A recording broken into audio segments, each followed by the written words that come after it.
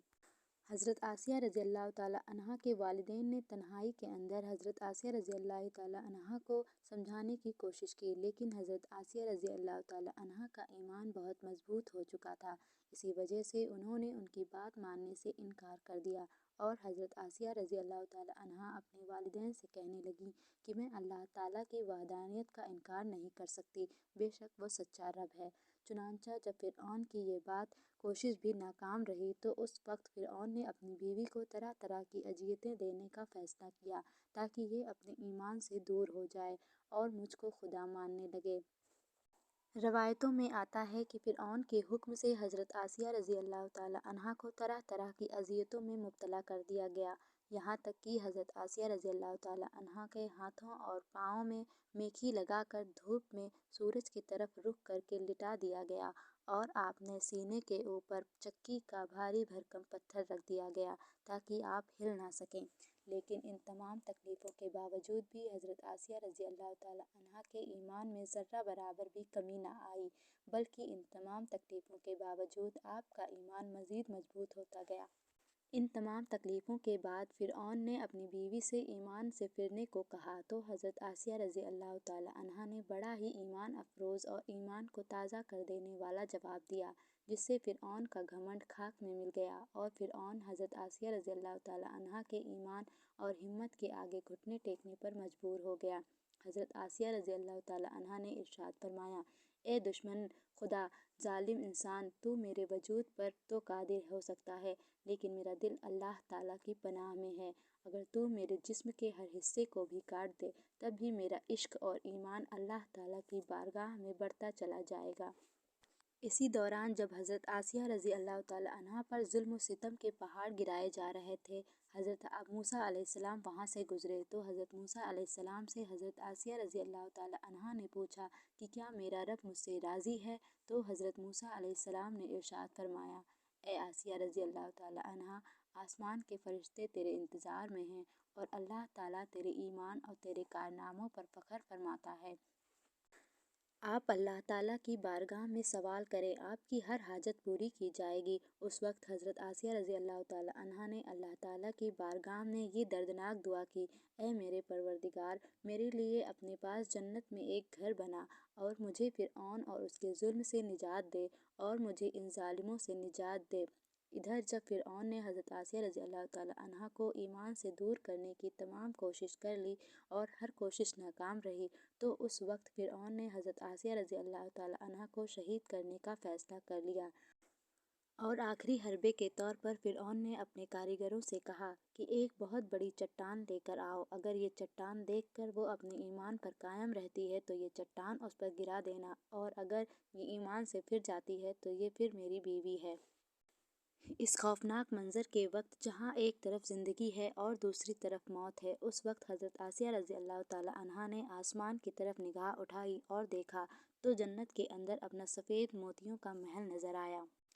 جس سے آپ کا ایمان مزید مضبوط ہو گیا اور اسی حالت میں آپ کی روح پرواز کر جاتی ہے، اور اس کے بعد آپ رضی اللہ تعالیٰ عنہ کے جسم مبارک پر وہ چٹان گرا دی جاتی ہے، اور وہ چٹان ایسے بدن پر گرتی ہے جس میں روح نہیں ہوتی۔ اسی دردناک واقعے کے دوران جب فرعون اپنی بیوی پر طرح طرح کے ظلم کر رہا تھا،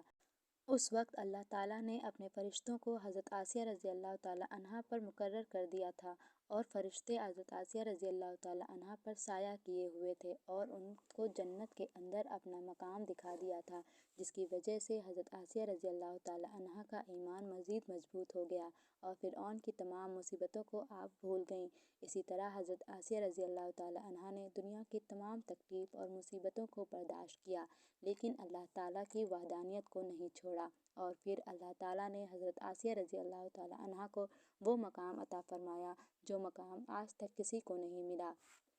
حضرت آسیہ رضی اللہ تعالیٰ عنہا جب جنت میں جائیں گی تب اللہ تعالیٰ ان کو یہ نعمت عطا فرمائیں گے کہ وہ جنت میں حضور پاک صلی اللہ علیہ وسلم کی جو جزائے محترمہ ہوں گی، اور اللہ تعالیٰ ان کا شمار حضور صلی اللہ علیہ وسلم کی ازواجائے مطہرات میں فرمائیں گے۔ اللہ تعالیٰ سے یہ دعا ہے کہ اللہ تعالیٰ ہم میں ہمیشہ اپنا عشق و ایمان سلامت رکھیں اور حضور صلی اللہ علیہ وسلم کی محبت کے اندر جینا اور مرنا نصیب فرمائیں، آمین۔